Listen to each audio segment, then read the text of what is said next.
My name is Danya El Hassan, and I'm a Senior Product Manager on the AutoCAD team. Today, I'm proud to introduce a new addition to the AutoCAD family, the AutoCAD web application.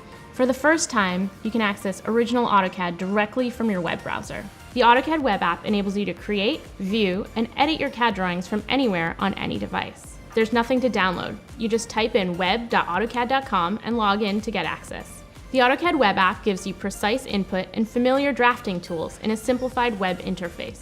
It supports external references and allows you to view, edit, and manage layer and object properties. It's easier than ever to share DWGs with your colleagues and clients now too. All the work that you do in the AutoCAD web app is accessible when you switch devices, so you can pick up where you left off when you work from home or on the road.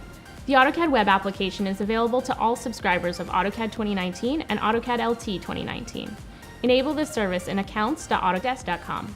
Whether from desktop, web, or mobile, you have the flexibility to access any DWG with AutoCAD on any platform.